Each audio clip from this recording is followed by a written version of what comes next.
NOC ലഭ്യമാകുന്ന fire equipments ഉപകരണങ്ങൾ പല കെട്ടിടങ്ങളിലും ഉപയോഗശൂന്യം. ഇതുമായി ബന്ധപ്പെട്ട പെരിന്തൽമണ്ണയിലെ വലിയ കെട്ടിടങ്ങളിലെല്ലാം പരിശോധന നടത്തുമെന്ന് പെരിന്തൽമണ്ണ ഫയർ സ്റ്റേഷൻ ഓഫീസർ.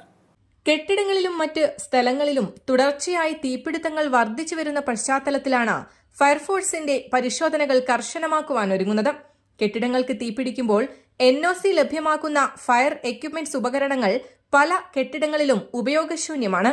ഇതുമായി ബന്ധപ്പെട്ടുകൊണ്ടാണ് പെരിന്തൽമണ്ണയിലെ വലിയ കെട്ടിടങ്ങളിലെല്ലാം പരിശോധന കർശനമാക്കാൻ ഒരുങ്ങുന്നതെന്ന് Perinthalmanna fire station officer Nasar പറഞ്ഞു.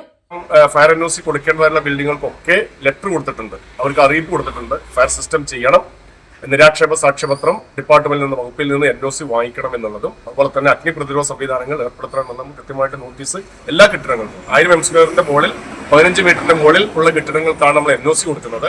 1000 m² താഴെ 300 m² ഇടയിലുള്ള ബിൽഡിങ്ങുകൾക്കാണെങ്കിൽ ഫയർ സിസ്റ്റം ചെയ്യണം, സേഫ്റ്റി സർട്ടിഫിക്കറ്റ് നമ്മൾ കൊടുക്കും. NOC ആവശ്യമില്ല. 1000 m² മുകളിലോ 15 മീറ്ററിന്റെ ഹൈറ്റിന്റെ മുകളിലുള്ള ബിൽഡിങ്ങുകൾക്കാണ് നിലവിലുള്ള ക്രൈറ്റീരിയ. 2016 ക്രൈറ്റീരിയ NBC ആണ് അടിസ്ഥാനം. ആ ക്രൈറ്റീരിയ അനുസരിച്ച് നമ്മൾ NOC കൊടുക്കുന്നത് ഈ അത്തരം ബിൽഡിങ്ങുകൾക്കാണ്. 1000 m², അതായത് 10,000 സ്ക്വയർ ഫീറ്റിന്റെ മുകളിൽ അല്ലെങ്കിൽ 15 മീറ്ററിന്റെ മുകളിലുള്ള ബിൽഡിംഗ്, ഈ രണ്ട് ക്രൈറ്റീരിയയിൽ ഏതെങ്കിലും ഒന്നുണ്ടെന്നുണ്ടെങ്കിൽ നമ്മുടെ വകുപ്പിന് NOC കൊടുക്കണം. 1000 m² താഴെ 300 m² ഇടയിലാണ് ബിൽഡിങ്ങിന്റെ ഏരിയ എങ്കിൽ ഫയർ സേഫ്റ്റി സർട്ടിഫിക്കറ്റ് സിസ്റ്റം ചെയ്യണം എന്നുള്ളതാണ് അതിന്റെ ഒരു റൂൾ.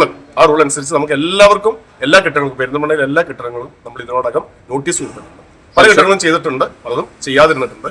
പക്ഷേ അത് സ്വാഭാവികമായിട്ടും നമ്മൾ അതിന്റെ ആക്ഷൻ എടുത്തുകൊണ്ടിരിക്കാം. ഇതുമായി ബന്ധപ്പെട്ട് പരിശോധനകൾ ഉണ്ടോ? തീർച്ചയായിട്ടും നടക്കാറുണ്ട്. നമ്മൾ പീരിയോഡിക്കലായിട്ടുള്ള പരിശോധനകളുണ്ട്. അതുപോലെ തന്നെ നമ്മുടെ ഡിപ്പാർട്ട്മെന്റ് നടത്തുന്ന വകുപ്പുതലത്തിൽ നിന്ന് നമുക്ക് പീരിയോഡിക്കലായിട്ടുള്ള ഇൻസ്പെക്ഷൻ നടത്താൻ വേണ്ടി ആവശ്യപ്പെടും. അതനുസരിച്ച് എല്ലാ കെട്ടിടങ്ങളും നമ്മൾ കൃത്യമായിട്ട് ഇൻസ്പെക്ഷൻ നടത്തും. അപാകത കാണുന്ന ബിൽഡിങ്ങുകളൊക്കെ ആ ബിൽഡിംഗ് ഓണറെ ധരിപ്പിക്കും ഇത്തരം അപാകതകളുണ്ട്, സിസ്റ്റം വർക്ക് ചെയ്യുന്നില്ല. സിസ്റ്റം വർക്ക് ചെയ്യാത്തതാണെങ്കിൽ സിസ്റ്റം വർക്ക് ചെയ്യുന്ന സാഹചര്യത്തിലേക്ക് എത്തിക്കണം. അതല്ല സിസ്റ്റം സെറ്റ് ചെയ്യാത്താണെങ്കിൽ ഫയർ സിസ്റ്റം അഗ്നി പ്രതിരോധ സംവിധാനങ്ങൾ കൃത്യമായിട്ട് ഏർപ്പെടുത്തണം എന്നുള്ള കാര്യങ്ങൾ ബോധ്യപ്പെടുത്താം. ആഴ്ചകൾക്ക് മുൻപ് പെരിന്തൽമണ്ണ ജൂബിലി റോഡിൽ പ്രവർത്തിച്ചു വന്നിരുന്ന കെട്ടിടത്തിൽ തീപിടിച്ചിരുന്നു. കെട്ടിടത്തിൽ ഫയർ എക്യുപ്മെന്റ്സ് വർക്ക് ചെയ്യാതെ ഉപയോഗശൂന്യമായി കിടക്കുന്ന അവസ്ഥയിലായിരുന്നു. നിരവധി സ്ഥലങ്ങളിലാണ് തീപിടുത്തമുണ്ടാകുന്നത്. പരിശോധനയിലൂടെ കെട്ടിടങ്ങളിൽ പ്രവർത്തനക്ഷമമായ അഗ്നിശമന ഉപകരണങ്ങൾ, സ്പ്രിംഗ്ലറുകൾ, വാട്ടർ ടാങ്കുകൾ എന്നിവയുണ്ടെന്ന് ഉറപ്പാക്കും.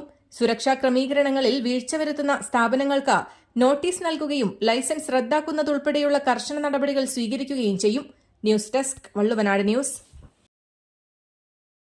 നന്ദിയുണ്ട്. ഇന്നോളം എത്തിയ ഞങ്ങളുടെ ഈ സുവർണ യാത്രയിൽ നിങ്ങളുടെ ഓരോ ആഘോഷങ്ങൾക്കുമൊപ്പം ഞങ്ങളെയും ചേർത്ത് നിർത്തിയതിന്.